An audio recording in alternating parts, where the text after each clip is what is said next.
নমস্কার বন্ধুরা, আমি আলপনার রান্নাঘরে আমি আজকে আবার একটা রেসিপি নিয়ে চলে এসেছি। তার আগে আমি আমি খুশি, তার একটা জিনিস দেখাচ্ছি, একটু দেখানো হয় না কোনোদিন। এই ঘিটা আজকে আমি বানালাম, কত ভালো লাগে না। আমি কিন্তু খুব বেশি দুধ কিনি না, এখানে দুধটা এত ভালো দেয় না। এই ঘিটা আমি আজকে বানালাম, তাই একটু শেয়ার করে দিলাম। আর আমি যেটা সবজি বানাচ্ছি, আজকে সবজিই বানাবো, সেই রেসিপিটি দেখার অনুরোধ রইল। সামান্য জিনিসকে অসাধারণভাবে বানানোর চেষ্টা করছি, তাহলে কেমন লাগলো কমেন্ট করবে। তাহলে সোজাসুজি রেসিপিতে চলে আসছি। এখানে নিশ্চয়ই বোঝা যাচ্ছে এটা আমি কী নিয়েছি। এটা ওলকপি নিয়েছি, এর সাথে আমি একটা আলুও দেবো। এই ওলকপিটা কেটে নেব, নিয়ে আমি এটা আলু কাটবো, কেটে এই সবজিটা আজকে বানাবো।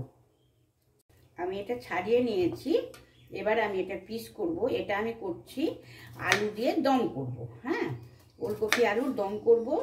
আর অনেক রকমই হয়, রেসিপি হয়, ভ্যারাইটিসভাবে রান্না করা যায়। আর ওলকপি রেসিপি কিন্তু আমি এর আগে কখনো দিইনি, দেওয়া হয়নি। সবসময় তার ভিডিও করতে ভালো লাগে না, এইভাবে আমি কেটে নিচ্ছি। দেখ, বেশি কথা বলতে গেলে ভিডিও বড় হয়ে যাবে, তখন আমার দেখার এনার্জি কমে যাবে বন্ধুদের। এই যে বন্ধুরা, এখানে আমি কেটে ধুয়ে নিয়েছি, এইভাবে পিস করেছি। এই যে আলু, আমি অল্প আলু দিয়েছি, আর এই আমার ওলকপি। এটা আমি একটুখানি গরম জলে জাস্ট ভাপিয়ে নেব।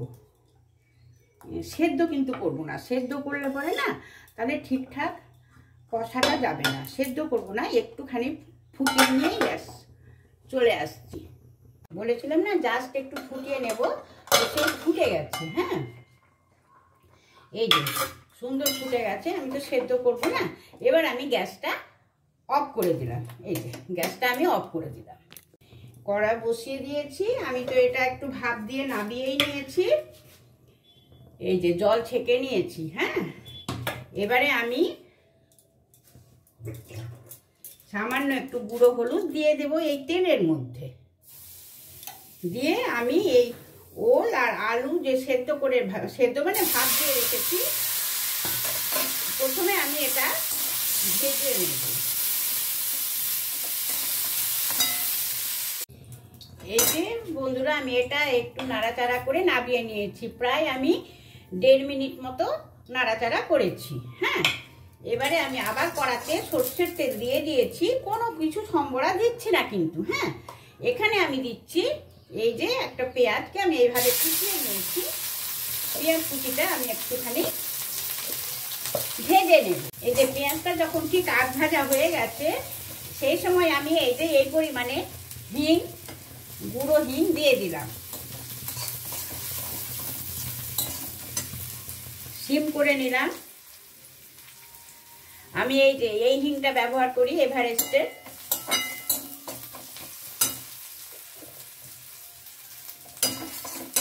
এই সময় দিয়ে দিচ্ছি আমি এই যে একটা টমেটো পেস্ট করে রেখেছি।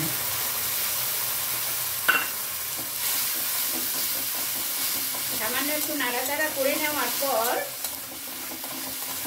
টমেটোর একটা কাঁচা থাকে, গন্ধ থাকে, সেই গন্ধটাকে আমি একটুখানি নাড়াচাড়া করে গন্ধটা দূর করে তারপর আমি একটু টমেটোটা নাড়াচাড়া করে নিলাম। এবার আমি এই যে 2টো তেজপাতা ধুয়ে রেখেছি, এটা দিয়ে দিলাম। আর দিচ্ছি আমি এটা 2টো তরকারি পেঁয়াজ,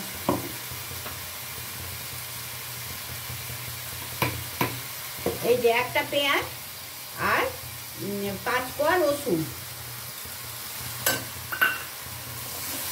এই পেস্টটা আমি এর মধ্যে দিয়ে দিলাম। দিয়ে একটু নাড়াচাড়া করে নেব। আমি মিডিয়াম ফ্লেমে রেখেছি, এটা গ্যাসটা মিডিয়াম ফ্লেমে রেখেছি। একটু নাড়াচাড়া করে নিলাম, রসুন পেঁয়াজটা একটুখানি ভাজা হয়ে যাক।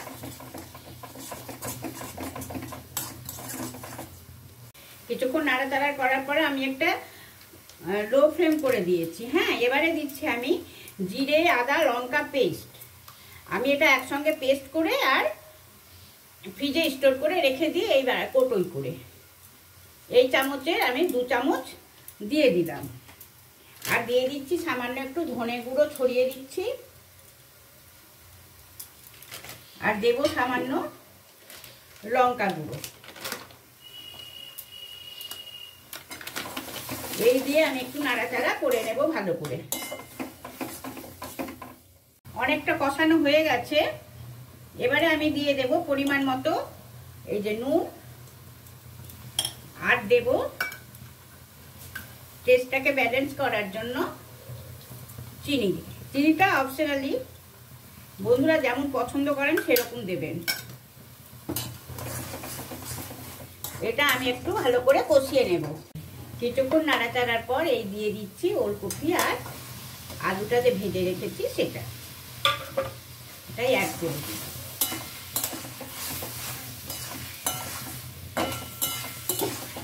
এবারে ভালো করে কষিয়ে নিই। এই যে আমার একদম সুন্দর কষানো হয়ে গেল।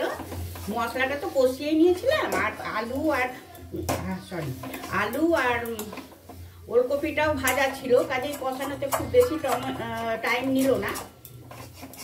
হ্যাঁ, প্রায় 1.5 মিনিট মতো আমি কষালাম। সুন্দর কষানো হয়ে গেছে, এই যে দেখেই মনে হচ্ছে কষানো হয়ে গেছে। এবারে কিন্তু আমি এতে দেব একদম ফোটানো জল।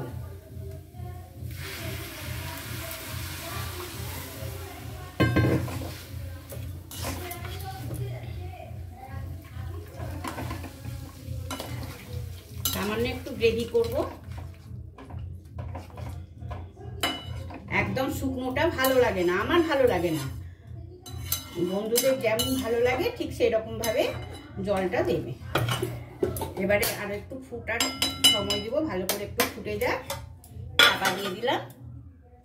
এই যে বন্ধুরা, অসাধারণ স্বাদে ওল আলুর ডালনা কমপ্লিট। এতে এখন দেব আমি আলপনার রান্নাঘরের প্রসিদ্ধ ঘি। এই ঘিটা কিন্তু আমার আজকের ঘিটা নয়, এটা আমার আগের ঘি। ঠান্ডার জন্য ঘি একদম জমে যাচ্ছে।